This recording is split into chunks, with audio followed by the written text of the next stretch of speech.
కాసేపట్లో తెలంగాణ కేబినెట్ విస్తరణ జరగనుంది. కొత్తగా ముగ్గురికి చోటు దక్కింది. మధ్యాహ్నం 12:19 ప్రమాణ స్వీకార కార్యక్రమం జరగనుంది. వాకిటి శ్రీహరి, వివేక్, అడ్లూరి లక్ష్మణ్లకు చోటు లభించింది. అదేవిధంగా డిప్యూటీ స్పీకర్ గా రామచంద్ర నాయక్ ను ఎంపిక చేశారు.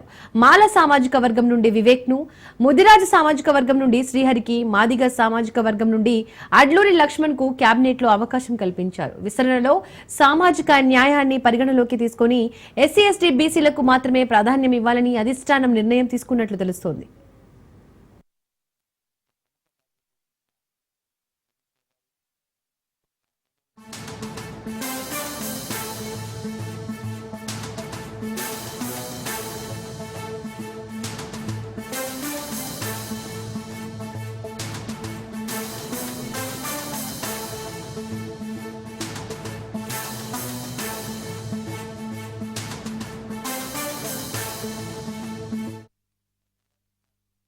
కేబినెట్ విస్తరణపై సీఎం రేవంత్ రెడ్డి ట్వీట్ చేశారు. వివేక్, శ్రీహరి, అడ్లూరికి సీఎం అభినందనలు తెలిపారు. డిప్యూటీ స్పీకర్ గా బాధ్యతలు స్వీకరించనున్న రామచంద్ర నాయక్ కు సీఎం రేవంత్ అభినందనలు తెలిపారు.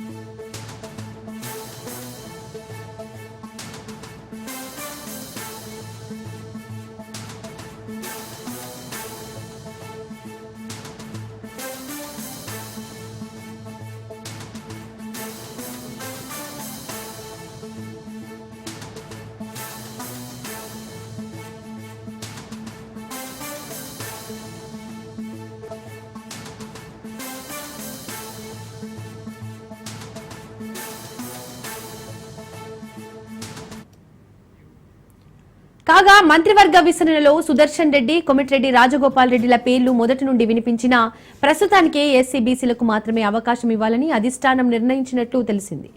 అయితే మాదిగ సామాజిక వర్గంతో పాటు ఎస్టీల నుండి కూడా ఒకరికి అవకాశం ఇవ్వాలని, నిజామాబాద్ జిల్లా నుండి సుదర్శన్ రెడ్డికి కూడా చోటు కల్పించాలని ముఖ్యమంత్రి పట్టుబడుతున్నట్లు సమాచారం. కొమిటిరెడ్డి రాజగోపాల్ రెడ్డికి అవకాశం ఇస్తే ఆయన సోదరుడు మంత్రి వెంకటరెడ్డిని కూడా కొనసాగించడం కష్టమని, ఇద్దరిలో ఒకరికి మాత్రమే చోటు కల్పించాల్సి ఉంటుందని అధిష్టానం స్పష్టం చేయడంతో ఈ అంశాన్ని ప్రస్తుతానికి పక్కన పెట్టినట్టు తెలుస్తోంది.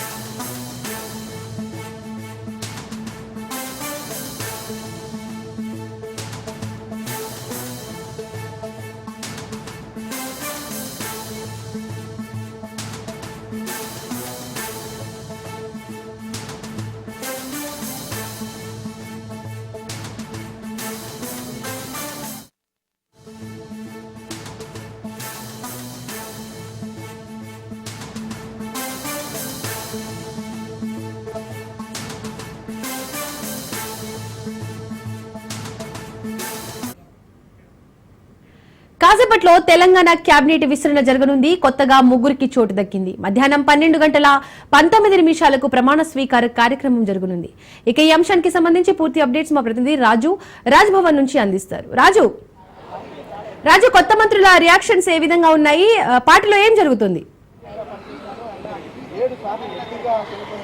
దీపిక, సరిగ్గా మధ్యాహ్నం 12:19 ముగ్గురు కొత్త మంత్రుల ప్రమాణ స్వీకారానికి రాజ్భవన్ లో ఏర్పాట్లు అయితే పూర్తిగా వచ్చాయి. సరిగ్గా 12:19 గవర్నర్ జిష్ణుదేవ్ వర్మ ముగ్గురితో ప్రమాణ స్వీకారానికి చేయించడానికి ఏర్పాట్లు అయితే ఇక్కడ ముమ్మరంగా కొనసాగుతూ ఉన్నాయి. దీనికి సంబంధించి ఇప్పటికే కాంగ్రెస్ అధిష్టానం రాష్ట్రంలోనే ఏవైతే 6 బెర్తులు ఖాళీగా ఉన్నాయో ఇందులో 3 బెర్తులను ఫిల్ చేసేందుకు ముగ్గురు పేర్లను అయితే కాంగ్రెస్ పార్టీ అధిష్టానం నిన్న పొద్దుపోయిన తర్వాత రాష్ట్ర గవర్నర్కి, ఇటు రాష్ట్ర ముఖ్యమంత్రికి కూడా సమాచారం అందించడం జరిగింది. ముగ్గురు పేర్లు మా ఎస్సీ సామాజిక వర్గంలో చూసుకున్నట్టయితే మాల సామాజిక వర్గం నుంచి గడ్డం వివేక్ వెంకటస్వామి చెన్నూరు ఎమ్మెల్యేగా ఉన్నారు. ఆయన పేరును కాంగ్రెస్ అధిష్టానం ఓకే చేయడం జరిగింది. ఇక ఎస్సీ అదే సామాజిక వర్గానికి చెందినటువంటి మాదిగ సామాజిక వర్గానికి చెందినటువంటి అడ్లూరి లక్ష్మణ్ ప్రస్తుతం ఆయన విప్గా కొనసాగుతూ ఉన్నారు. ధర్మపురి ఎమ్మెల్యేగా ఉన్నారు. ఆయనను మంత్రి పదవికి ఎంపిక చేయడం జరిగింది. ఇక బీసీ సామాజిక వర్గం నుంచి మక్తల్ ఎమ్మెల్యేగా ఉన్నటువంటి వాకిటి శ్రీహరి ముదిరాజ్ సామాజిక వర్గం నుంచి మంత్రి పదవిలో ఎవరు కూడా ప్రాతినిధ్యం వహించట్లేదు కాబట్టి ఆయనకు అవకాశం కల్పించడం జరిగింది.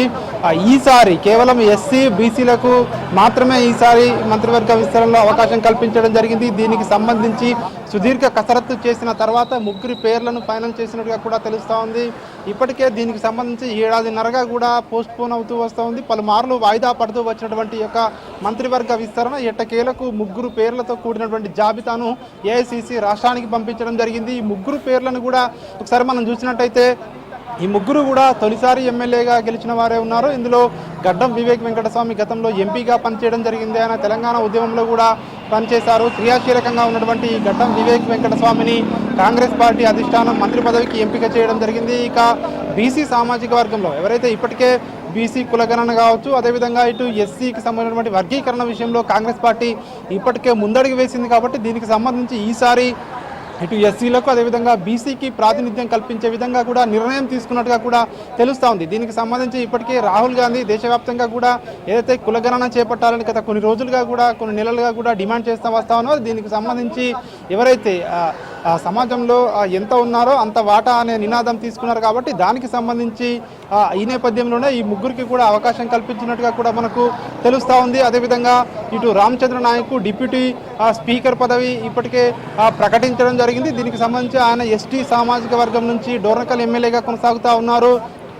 ఎస్టీలకు ఇప్పటికే మంత్రివర్గంలో ఎస్టీ సామాజిక వర్గం నుంచి సీతక్క ప్రాతినిధ్యం వహిస్తుంది కాబట్టి ఎస్టీలకు ఇంకొక మంత్రి పదవి ఇచ్చే అవకాశం దాదాపు పరిశీలించారు. ప్రస్తుతం ఈ అవకాశం లేదు కాబట్టి డిప్యూటీ స్పీకర్ పదవి ఇచ్చేందుకు కాంగ్రెస్ పార్టీ ఇప్పటికే ఆయనను డిప్యూటీ స్పీకర్ పదవికి ఎంపిక చేయడం జరిగింది. ఇక ఈ ముగ్గురుతో మరి కాసేపట్లోనే గవర్నర్ ప్రమాణ స్వీకారం చేయించబోతా ఉన్నారు. ఈ ముగ్గురు కూడా తొలిసారి ఎమ్మెల్యేగా గెలిచిన వారే కాబట్టి ఈసారి అంటే మంత్రివర్గంలో 6 ఖాళీలలో ఈ ముగ్గురుతో భర్తీ చేస్తా ఉన్నారు. మిగిలిన 3 స్థానాల కోసం కాంగ్రెస్ పార్టీలో తర్జన భర్జనలు చేసినప్పటికీ కూడా ఆ 3 స్థానాలకు పేర్లు ఫైనల్ కాలేదు. చాలా వరకు పార్టీలో పోటీ ఉండడమే తీవ్ర కారణంగా కూడా చెప్తా ఉన్నారు. ఇటు నిజామాబాద్ నుంచి కావచ్చు, ఇటు ఉమ్మడి నల్గొండ జిల్లా నుంచి కావచ్చు, తీవ్రంగా పోటీ ఉండడం వల్లే కూడా ఆ 3 స్థానాలను పెండింగ్లో పెట్టినట్టుగా కూడా తెలుస్తూ ఉంది. త్వరలోనే ఆ 3 బెర్తులను కూడా ఫిల్ చేస్తామని చెప్పేసి కాంగ్రెస్ పార్టీ వర్గాలు అయితే చెప్తా ఉన్నాయి. ఏది ఏమైనప్పటికీ మరి కాసేపట్లోనే ముగ్గురు కొత్త మంత్రులుగా 12:19 రాజ్భవన్లో ప్రమాణ స్వీకారం గవర్నర్ చేయించబోతా ఉన్నారు. దీనికి సంబంధించి ఏర్పాట్లు ముమ్మరంగా కొనసాగుతూ ఉన్నాయి. మరి కాసేపట్లోనే వారు ముగ్గురు కూడా రాజ్భవన్కు చేరుకోబోతా ఉన్నారు. అదేవిధంగా ముఖ్యమంత్రి రేవంత్ రెడ్డి కూడా మరి కాసేపట్లోనే రాజ్భవన్కి అయితే చేరుకోబోతా ఉన్నారు. దీపిక, రాజు, మనం నిన్నటి వరకు కవం గారి పేరు విన్నాం. ఈ రోజు అడ్లూరి లక్ష్మణ్ పేరు వచ్చింది. సో కవం గారి రియాక్షన్ ఏ విధంగా ఉంది, ఏమంటున్నారు? ప్రధానంగా నిన్నటి వరకు కూడా ఉదయం వరకు కూడా చూసుకున్నట్టయితే మనకు మానకొండూరు ఎమ్మెల్యే కవంపల్లి సత్యనారాయణ పేరు ప్రధానంగా వినపడింది. ఎస్సీ మాదిగ సామాజిక వర్గం నుంచి ఆయన ప్రాతినిధ్యం వహిస్తూ ఉన్నారు. ఆయన పేరు ప్రముఖంగా మంత్రివర్గంలో ఆయన పేరు ఉంటుంది అని చెప్పి కూడా నిన్న వినిపించడం జరిగింది. అయితే అనూహ్యంగా విప్గా ఉన్నటువంటి ధర్మపురి ఎమ్మెల్యే అడ్లూరి లక్ష్మణ్ పేరును ఫైనల్గా ఖరారు చేసినట్టుగా కూడా తెలుస్తూ ఉంది. ఎందుకంటే ఇటు సామాజిక సమీకరణాల నేపథ్యంలో అదేవిధంగా పార్టీ హైకమాండ్ డెసిషన్ ఫైనల్ అని చెప్పేసి కూడా రాష్ట్ర నాయకులు చెప్తా ఉన్నారు. అధిష్టానం సామాజిక సమీకరణాలు కావచ్చు, సేమ్ సామాజిక వర్గంలో ఉన్నటువంటి వారిని కూడా సీనియారిటీ కావచ్చు, ఇతర ఏదైతే పార్టీ కోసం గతంలో నుంచి కూడా ఎక్కువ సార్లు ఎన్ఎస్యుఐ నుంచి కూడా ఆయన పార్టీలో ఉన్నారు కాబట్టి అడ్లూరు లక్ష్మణ్ గతంలో నుంచి కూడా పార్టీ కోసం పనిచేశాడు కాబట్టి అవన్నీ కూడా దృష్టిలో పెట్టుకుని అధిష్టానం చివరి నిమిషంలో కవంపల్లి సత్యనారాయణ స్థానంలో అడ్లూరి లక్ష్మణ్ పేరును ప్రతిపాదించిందని చెప్పేసి తెలుస్తూ ఉంది. ప్రస్తుతం అయితే ఆయన కవంపల్లి సత్యనారాయణ అందుబాటులోకి రాలేదు. మరి ఆయనకు కాంగ్రెస్ పార్టీ ఏం పదవి ఇవ్వబోతా ఉంది అనేది ఇక్కడ కీలకంగా మారింది. చీఫ్ విప్ పదవి ఏమైనా ఇస్తారా, లేదంటే ఇతర నామినేటెడ్ పదవులు ఏమైనా ఇస్తారా అనేది తెలియాల్సి ఉంది. మొత్తానికైతే మరి కాసేపట్లోనే ఈ ముగ్గురు ఎవరైతే ఉన్నారో రాజ్భవన్కు చేరుకునే అవకాశం కనిపిస్తుంది. మనం చూస్తూ ఉన్నాం ఇక్కడ విజువల్స్లో. ఇక్కడ ఒక్కొక్కరుగా ఎవరైతే ముగ్గురు మంత్రులుగా ప్రమాణ స్వీకారం చేయబోతా ఉన్నారో వాళ్ళు రాజ్భవన్కు చేరుకుంటున్నటువంటి పరిస్థితి కనిపిస్తూ ఉంది. మనం చూస్తూ ఉన్నాము.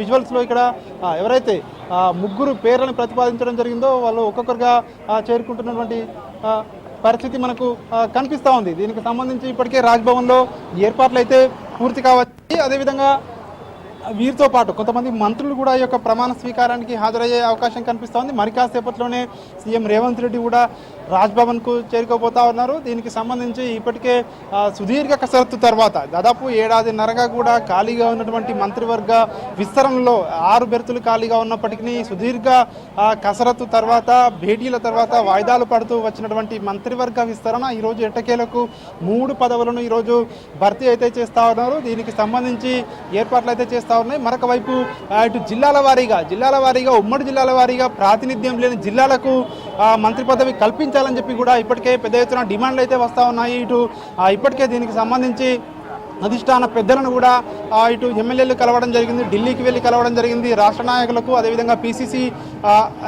అధ్యక్షునికి ముఖ్యమంత్రి రేవంత్ రెడ్డికి పలుమార్లు ఉమ్మడి జిల్లాల వారీగా కూడా ఎమ్మెల్యేలు వినతి పత్రాలు అందించడం జరిగింది. ప్రధానంగా చూసుకున్నట్టయితే నిజామాబాద్ జిల్లా నుంచి సుదర్శన్ రెడ్డి పేరు ప్రముఖంగా వినిపిస్తూ ఉంది. అదేవిధంగా ఇటు ఉమ్మడి నల్లగొండ జిల్లా నుంచి ఇటు మునుగోడు ఎమ్మెల్యేగా ఉన్నటువంటి కోమటిరెడ్డి రాజగోపాల్ రెడ్డి ఆయనకు కూడా మంత్రి పదవి వస్తుందని చెప్పేసి కూడా తమ అనుచరులు చెప్తా ఉన్నారు. ఆయనకు కూడా హామీ ఉంది, కాంగ్రెస్ పార్టీ గతంలో హామీ ఇచ్చిందని చెప్పి కూడా గుర్తు చేస్తూ ఉన్నారు. ఇట్లా మరొక వైపు ఎమ్మెల్సీగా ఇటీవల ఎమ్మెల్సీ పదవి వచ్చినటువంటి విజయశాంతి కూడా ఒకవైపు లాబింగ్ చేస్తూ ఉన్నట్టుగా కూడా తెలుస్తూ ఉంది.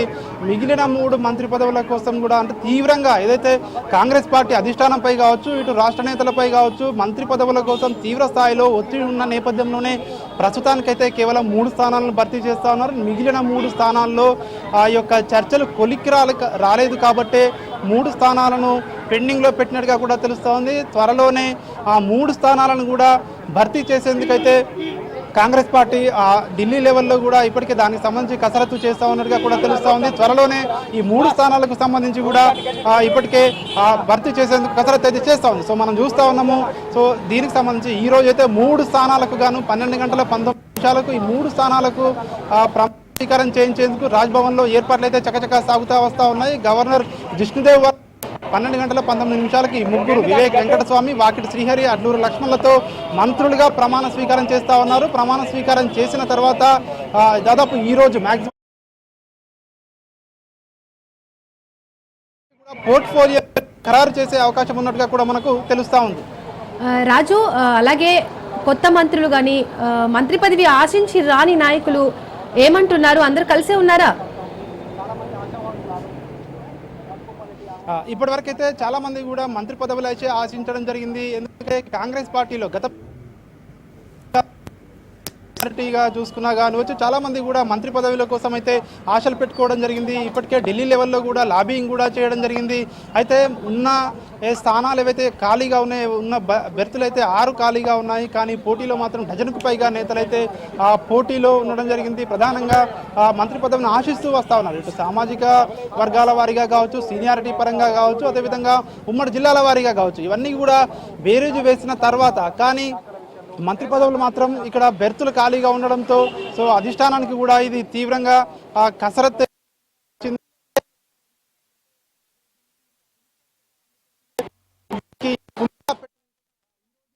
భావిస్తూ ఉంది. కాబట్టి ఈరోజు 3 ఏవైతే బెర్తులను ఫిల్ చేయడానికి అధిష్టానం గ్రీన్ సిగ్నల్ ఇవ్వడం జరిగింది.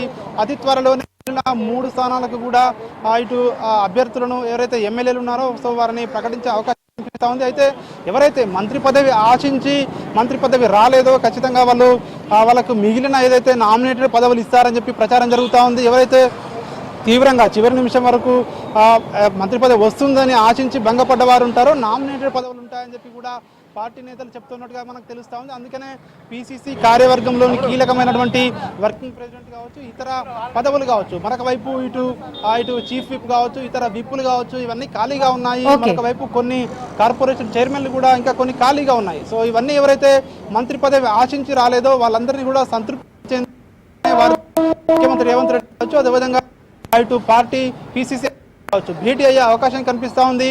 మంత్రి పదవి ఇవ్వలేకపోయే వివరించి ఇతర నాయకులు కొంతమందికి మనకు కనిపిస్తున్న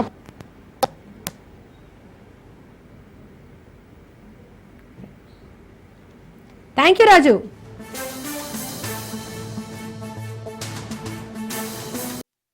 కులగణన చేస్తే ఏమి జరుగుతుందా అన్నటువంటి వాళ్లకు మంత్రివర్గ విస్తరణ ఒక జవాబు రాహుల్ గాంధీ గారు ఇచ్చింది. మొన్న జరిగినటువంటి ఎమ్మెల్సీ ఎన్నికల్లో 5 ఎమ్మెల్సీ ఎన్నికలు బలహీన వర్గాలకు సామాజిక న్యాయం జరిగితే తిరిగి ఈ రోజు ఏర్పడుతున్నటువంటి మంత్రివర్గం కూడా అదే సామాజిక న్యాయానికి ప్రాధాన్యత ఇచ్చింది. ఇది కాంగ్రెస్ తో సాధ్యం. రాహుల్ గాంధీ గారికి ధన్యవాదాలు, సోనియా గాంధీ గారికి, మల్లికార్జున ఖార్గే గారికి, ముఖ్యమంత్రి రేవంత్ రెడ్డి గారికి, పిసిసి మహేష్ కుమార్ గౌడ్ గారికి హృదయపూర్వకంగా ధన్యవాదాలు తెలియజేస్తా ఉన్నాను. ఒక బలహీన వర్గాలకు సంబంధించిన బిడ్డగా బలహీన వర్గాల్లో మనం జరుగుతున్నటువంటి ఈ కులగణన చేయాలనే ఆలోచనతోటి రాహుల్ గాంధీ గారి ఆలోచన ప్రకారంగా జరగడం, దాని తదుపరి జరుగుతున్నటువంటి తెలంగాణ రోల్ మోడల్ అనే మాట చెప్తున్న సందర్భంగా ఈరోజు ఎమ్మెల్సీ ఎన్నికలు కావచ్చు, మంత్రివర్గ విస్తరణ కావచ్చు, కుల గణన జరిగితే ఏం జరుగుతుందో తెలంగాణ దేశానికి రోల్ మోడల్ అనేటువంటి మాట మరొకసారి తెలియజేస్తూ, ముఖ్యంగా పెద్దలు రాహుల్ గాంధీ గారు ఈ నినాదం తీసుకొని పోతున్న సందర్భంగా వారికి హృదయపూర్వకంగా ధన్యవాదాలు తెలియజేస్తాం. కులగణన చేస్తే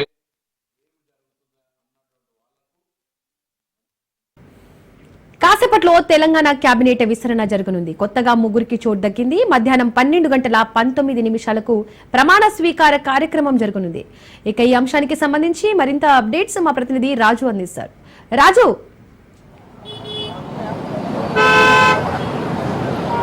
రైట్ దీపిక, మరి కాసేపట్లోనే మధ్యాహ్నం 12:19 రాజ్భవన్ వేదికగా ముగ్గురు ఎమ్మెల్యేలు మంత్రులుగా ప్రమాణ స్వీకారం చేయబోతా ఉన్నారు. ప్రస్తుతం రాజ్భవన్ వద్ద గవర్నర్ జిష్ణుదేవ్ వర్మ లేరు. కొద్దిసేపటి క్రితమే బండారు దత్తాత్రేయ తన ఆత్మకథ పుస్తకాన్ని ఆవిష్కరించేందుకు వెళ్ళినటువంటి పరిస్థితి అయితే ఉంది. అయితే ఇప్పటికిప్పుడే కొద్దిసేపటి క్రితమే మా 3 ఎమ్మెల్యేల్లో 2 ఎమ్మెల్యేలు రాజ్భవన్కు చేరుకున్నటువంటి పరిస్థితి అయితే ఉంది. ధర్మపురి ఎమ్మెల్యే అడ్లూరి లక్ష్మణ్తో పాటు మక్తల్ ఎమ్మెల్యే వాకిటి శ్రీహరి ముద్రాజ్ రాజ్భవన్ కు చేరుకున్నారు. వారితో పాటుగానే వారి కుటుంబ సభ్యులు కూడా రాజ్భవన్ కు చేరుకున్నటువంటి పరిస్థితి అయితే ఉంది. వారితో పాటుగా ఆ నియోజకవర్గంలో ఉన్నటువంటి ముఖ్య నేతలు కూడా రాజ్భవన్ కు చేరుకున్నారు. 3 ఎమ్మెల్యేలు మొదటిసారి గెలిచినటువంటి ఎమ్మెల్యేలే. మరి కాసేపట్లోనే రాజ్భవన్ కు చెన్నూరు ఎమ్మెల్యే వివేక్ వెంకటస్వామి చేరుకోబోతా ఉన్నారు. ఆయన నివాసానికి చేరుకున్నారు. రాజ్భవన్ పక్కనే ఉన్నటువంటి ఆయన నివాసానికి కొద్దిసేపటి క్రితమే చేరుకున్నటువంటి పరిస్థితి అయితే ఉంది. ఆయన కూడా మరి కాసేపట్లోనే రానున్నారు. 12:19 ఈ యొక్క ప్రమాణ స్వీకార వేడుక ఘనంగా జరగబోతా ఉంది. 3 ఎస్సీ సామాజిక వర్గం నుంచి, మాల సామాజిక వర్గం నుంచి, ఎస్సీలోని మాల సామాజిక వర్గం నుంచి వివేక్ వెంకటస్వామి మంత్రివర్గంలో చేరుతుండగా, ఆ ఎస్సీ సామాజిక వర్గం, మాదిగ సామాజిక వర్గం నుంచి ధర్మపురి ఎమ్మెల్యే అడ్లూరి లక్ష్మణ్ మంత్రివర్గంలో చేరుతున్నారు. బీసీ సామాజిక వర్గం నుంచి ముద్రాజ్ కోటాలో అటు మంత్రివర్గంలోకి వాకిటి శ్రీహరి ముద్రాజ్ చేరుతున్నటువంటి పరిస్థితి అయితే ఉంది. 2 ఎమ్మెల్యేలు ధర్మపురి ఎమ్మెల్యే అడ్లూరి లక్ష్మణ్తో పాటు మక్తల్ ఎమ్మెల్యే శ్రీహరి ముద్రాజ్ కూడా రాజ్భవన్ కు చేరుకున్నారు. మరి కాసేపట్లోనే ఈ యొక్క ప్రమాణ స్వీకారం జరగబోతా ఉంది. అయితే ఈ యొక్క ప్రమాణ స్వీకార వేడుకకు సీఎం రేవంత్ రెడ్డితో పాటు డిప్యూటీ సీఎం బట్టి విక్రమార్క, మంత్రివర్గ సహచరులు, వారితో పాటుగానే మంత్రులుగా ప్రమాణ స్వీకారం చేయనున్నటువంటి ఎమ్మెల్యేల ఈ మంత్రివర్గంలో చేరనున్నటువంటి నేతల కుటుంబ సభ్యులు కూడా ఇప్పటికే రాజ్భవన్ కు చేరుకున్నటువంటి పరిస్థితి అయితే ఉంది. జిష్ణుదేవ్ వర్మ తెలంగాణ గవర్నర్ జిష్ణుదేవ్ వర్మ ఈ 3 కూడా మంత్రివర్గంలోకి తీసుకునేందుకు ప్రమాణ స్వీకారం చేయించబోతా ఉన్నారు. ఓవరాల్ గా ఈ యొక్క అనేక సామాజిక సమీకరణాలు, అనేక కసరత్తుల తర్వాత ఏఐసిసి కీలక నిర్ణయం తీసుకుంది. ఒకవైపు ఇటీవల రాష్ట్ర వ్యాప్తంగా నిర్వహించినటువంటి బీసీ కులగణనతో పాటు అటు ఎస్సీ వర్గీకరణ చేసింది. ఈ 2 అంశాలకు సంబంధించి ఆ 2 కీలకమైనటువంటి నిర్ణయాలు, ఆ నిర్ణయాల వల్ల ఆయా వర్గాలకు ఎటువంటి మేలు జరుగుతుంది అనేది కూడా తెలియజెప్పేందుకే ఇటువంటి నిర్ణయం తీసుకుంది. అత్యంత కీలకమైనటువంటి నిర్ణయంగా భావించాల్సి ఉంటుంది. అందులో భాగంగానే ఈ ఎస్సీ సామాజిక వర్గం నుంచి మాల నుంచి ఒకరిని, మాదిగ నుంచి ఒకరిని, అదేవిధంగా బీసీ సామాజిక వర్గంలోని ముదిరాజ్ సామాజిక వర్గం నుంచి ఒకరిని తీసుకున్నటువంటి పరిస్థితి అయితే ఉంది. ఓవరాల్ గా మరి కాసేపట్లోనే రాజ్భవన్ వేదికగా మధ్యాహ్నం 12:19 ఈ యొక్క ప్రమాణ స్వీకార వేడుక జరగబోతా ఉంది. హట్టహాసంగా ఈ యొక్క ఏర్పాట్లు జరుగుతూ ఉన్నాయి. నిన్నటి వరకు కొంత కన్ఫ్యూజన్ ఉండింది. అయితే ఇవాళ పూర్తి స్థాయిలో కూడా క్లారిటీ వచ్చినటువంటి పరిస్థితి అయితే ఉంది. ఇవాళ ఉదయం వరకు కూడా కవ్వంపల్లి సత్యనారాయణ పేరు పెద్ద ఎత్తున ప్రచారం జరిగినప్పటికీ కూడా చివరి నిమిషంలో అడ్లూరి లక్ష్మణ్ పేరును జత చేస్తూ మంత్రివర్గంలోకి తీసుకుంటున్నట్లు ఖరారు చేసినటువంటి పరిస్థితి అయితే ఉంది. మాదిగ సామాజిక వర్గ నేతలు చేసినటువంటి ఎఫర్ట్ కావచ్చు, ఇతర నేతలు కూడా పూర్తి స్థాయిలో ఏఐసిసి నేతల నుంచి ఇటు రాష్ట్ర మంత్రుల వరకు వినతులు అందజేసినటువంటి పరిస్థితి అయితే ఉంది. ఉన్నటువంటి 6 ఎమ్మెల్యేలలో మాదిగ సామాజిక వర్గం నుంచి ఏ ఒక్కరికి చోటు ఇచ్చినా మాదిగ సామాజిక వర్గం నుంచి తాము సంతృప్తిగా ఉంటామనేటటువంటిది కూడా చెప్పినటువంటి పరిస్థితి అయితే ఉంది. ఓవరాల్గా ఈ యొక్క సామాజిక సమీకరణాలను దృష్టిలో పెట్టుకొని ఈ యొక్క క్యాబినెట్ ఎక్స్పాన్షన్ జరుగుతున్నట్లు మనకు స్పష్టమవుతా ఉంది. అయితే మిగిలినటువంటి బర్త్లు ఎవరితో ఫుల్ఫిల్ చేస్తారు అనేది కూడా కొంత పక్కన పెడితే కనుక ఇప్పుడు ఇచ్చినటువంటి నేతలకు ఎటువంటి పోర్ట్ఫోలియోలు ఉంటాయి అనేది కూడా ఇప్పుడు చర్చ జరుగుతున్న నేపథ్యం అయితే కనిపిస్తూ ఉంది. అయితే మరి కాసేపట్లోనే ఈ యొక్క ప్రమాణ స్వీకార వేడుక అనంతరం ఇవాళ సాయంత్రం వరకు కూడా ఈ యొక్క పోర్ట్ఫోలియోలో వచ్చేటటువంటి అవకాశం కనిపిస్తూ ఉంది. అయితే మరోవైపు వివేక్ వెంకటస్వామి అటు పెద్దపల్లి ఎంపీగా పనిచేశారు, దాంతో పాటుగానే చెన్నూరు ఎమ్మెల్యేగా ఉన్న నేపథ్యంలో ఆయనకు అటు సింగరేణితో కొంత అనుబంధం ఉంది కాబట్టి కార్మిక శాఖను ఆయనకి ఇచ్చేటటువంటి అవకాశం కల్పిస్తుంది అనేటటువంటి చర్చ కూడా రాజకీయ వర్గాల్లో జరుగుతున్నటువంటి పరిస్థితి అయితే ఉంది. పూర్తి స్థాయిలో కూడా మిగతా ఇద్దరు నేతలకు కూడా ఎటువంటి అవకాశం ఇస్తారో అనేది కూడా చూడాల్సినటువంటి పరిస్థితి అయితే ఉంది. పెద్ద ఎత్తున ఇటు రాజ్భవన్ వద్ద భారీగా అభిమానులు, కాంగ్రెస్ పార్టీ శ్రేణులు, అదేవిధంగా ఈ ముగ్గురు క్యాబినెట్లకు వస్తున్నటువంటి ముగ్గురు నేతలకు సంబంధించినటువంటి అభిమానులు, ఆయా నియోజకవర్గాలకు చెందినటువంటి కీలక నేతలు కూడా రాజ్భవన్ కు వస్తున్నటువంటి పరిస్థితి అయితే ఉంది. కేవలం అనుమతి ఉన్న వారికి, ఆహ్వానం ఉన్న వారికి మాత్రమే లోనికి అనుమతి చేస్తున్నటువంటి పరిస్థితి అయితే ఉంది. భారీ బందోబస్తు నడుమ ఈ యొక్క ప్రమాణ స్వీకార వేడుక నిర్వహించేందుకు సిద్ధమవుతున్నటువంటి పరిస్థితి అయితే ఉంది. మరోవైపు ప్రధానంగా చెప్పుకోవాల్సిన అంశం, ఈ ముగ్గురు ఎమ్మెల్యేలు సైతం మొదటిసారి శాసనసభలో అడుగుపెట్టినటువంటి నేతలే ఈ యొక్క మంత్రివర్గంలో ఛాన్స్ కొట్టేశారు అనేది కూడా చెప్పుకోవాల్సినటువంటి అంశంగా ఉంది. దీపిక, థ్యాంక్ యూ రాజు. కాసేపట్లో మాగంటి గోపీనాథ్ ఇంటికి బీఆర్ఎస్ అధినేత కేసీఆర్ చేరుకోనున్నారు. గోపీనాథ్ భౌతిక కాయానికి నివాళులు అర్పించనున్నారు. ఇవాళ సాయంత్రం 4 గంటలకు మహాప్రస్థానంలో మాగంటి గోపీనాథ్ అంత్యక్రియలు జరగనున్నాయి. ప్రభుత్వ లాంఛనాలతో అంత్యక్రియలు నిర్వహించనున్నారు. అంత్యక్రియలకు తెలంగాణ ప్రభుత్వం ఏర్పాట్లు చేస్తోంది. అదేవిధంగా ఏఐజీలో చికిత్స ఖర్చు మొత్తాన్ని రేవంత్ సర్కార్ భరించనున్నట్లు ప్రకటించింది.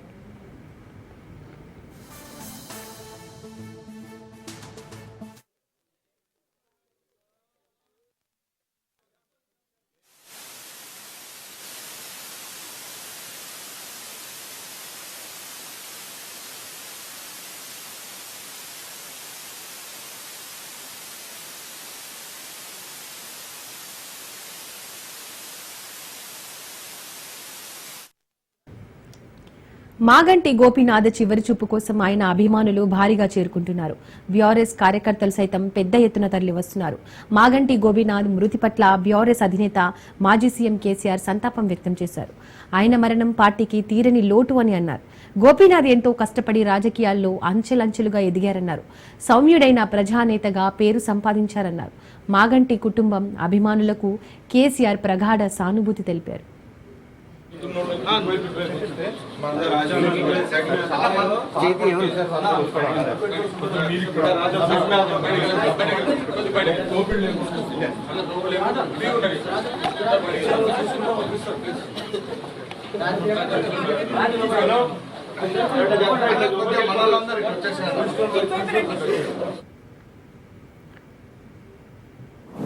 మాగంటి గోపీనాథ్ గారు చాలా నిరాడంబరుడు, వివాదరహితుడు, సుదీర్ఘకాలం ప్రజా జీవితంలో ఉన్న ఎటువంటి కాంట్రవర్సీస్ లేకుండా నిత్యం ప్రజల కోసం పనిచేసినటువంటి నాయకుడు.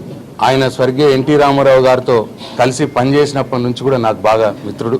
దాదాపు 35 సంవత్సరాల నుంచి ఆయన నాకు తెలుసు. ఎన్టీఆర్ గారి దగ్గర మేము కలిసి పనిచేసినాం. జూబ్లీ హిల్స్ ప్రజల యొక్క సమస్యలు చెప్పిండే తప్పిస్తే ఏనాడు కూడా సొంతంగా ఒక్క పని కూడా ఆయన ముఖ్యమంత్రి గారిని గాని, మంత్రులను గాని, మమ్మల్ని గాని ఏనాడు కూడా అడగలేదు. అనునిత్యం ఆయన ప్రాతినిధ్యం వహిస్తున్నటువంటి నియోజకవర్గంలో ఉన్నటువంటి ప్రజల యొక్క సమస్యలు, ఆ ప్రాంతం యొక్క అభివృద్ధిని కాంక్షించిండే తప్పిస్తే మాగంటి గోపీనాథ్ గారు నిజంగా కూడా అటువంటి నాయకుడిని కోల్పోవడం, ఆయన నిరాడంబరత, ఆయన యొక్క నిస్వార్థమైనటువంటి ప్రజాసేవ కలిగినటువంటి గుణం మా అందరికి కూడా స్ఫూర్తిదాయకంగానే ఉంటది.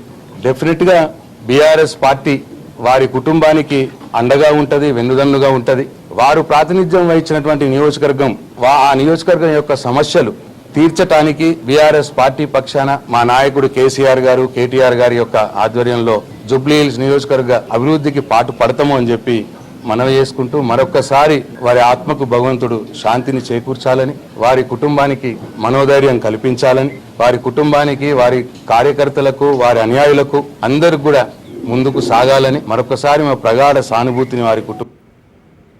సీనియర్ శాసనసభ్యులు జూబ్లీ హిల్స్ నియోజకవర్గం నుండి వరుసగా 3 సార్లు శాసనసభ్యుడిగా గెలుపొందడమే కాకుండా హైదరాబాద్ నగర అభివృద్ధిలో ఒక ప్రముఖ పాత్ర పోషించిన మృదు స్వభావి మా సోదరుడు శ్రీ మాగంటి గోపీనాథ్ గారు గత కొద్ది కాలంగా అస్వస్థతగా ఉన్న విషయం మీ అందరికీ కూడా తెలిసిందే. ఇవాళ ఉదయం వారు హాస్పిటల్లో మృతి చెందిన విషయం కూడా మాకు ఉదయమే డాక్టర్ల ద్వారా తెలిసింది. నిజంగా ఇది బీఆర్ఎస్ పార్టీకి, అదేవిధంగా హైదరాబాద్ నగరంలో అభివృద్ధిని, అదేవిధంగా హైదరాబాద్ నగరంలో ఇక్కడ ఉన్న అందరితో కలివిడిగా ఉండే ఒక నాయకుడిని కోల్పోవడం అనేది అందరికీ కూడా తీవ్రమైన ఆవేదనని, తీవ్రమైన బాధని కలిగిస్తున్న సందర్భం. మీడియాని, అదేవిధంగా మిగతా మా కార్యకర్తల్ని కూడా కోరేది, ఈరోజు వాళ్ళ గోపీనాథ్ గారి కుటుంబ సభ్యుల ఆలోచన మేరకు ఈ రోజే అంత్యక్రియలు, అంతిమ సంస్కారాలు మొత్తం ఏర్పాట్లన్నీ కూడా చేయాలని చెప్పి వాళ్ళ కుటుంబ సభ్యుల కోరిక మేరకు ముందుకు పోతున్నాము. మధ్యాహ్నం 4:30 నుంచి రాహుకాలం వస్తుందని చెప్తున్నారు. కాబట్టి ఆ రాహుకాలం కంటే ముందే అంతిమ కార్యక్రమాలన్నీ కూడా ఏర్పాటు చేయాలని చెప్పి కుటుంబ సభ్యుల కోరిక మేరకి జూబ్లీ హిల్స్ లోని మహాప్రస్థానంలో మధ్యాహ్నం 3 నుంచి 4 గంటల మధ్యన ఈ కార్యక్రమం పూర్తవుతుంది. ఎవరైనా కార్యకర్తలు కానీ, నాయకులు కానీ, మిగతా వారి అభిమానులు కానీ చివరిసారి వారికి నివాళులు అర్పించాలి అంటే వారు ఇక్కడ వారి కుటుంబ సభ్యుల్ని కలవడానికి, అదేవిధంగా వారికి నివాళి అర్పించడానికి ఇక్కడ వారి స్వగృహం దగ్గర ఏర్పాటు చేయడం జరుగుతూ ఉంది. తర్వాత ఇక్కడ నుంచి ఊరేగింపుగా బయలుదేరి స్ట్రైట్ గా మహాప్రస్థానానికి వెళ్లి 4 గంటల లోపల రావుకాలం రాకముందే కార్యక్రమాలు చేయాలని వారి కుటుంబ సభ్యులు ఏదైతే నిర్ణయం తీసుకున్నారో దానికి అనుగుణంగా ముందుకు పోతాం. మా పార్టీ నాయకులు, కార్యకర్తలు దయచేసి సహకరించాలని చెప్పి కోరు.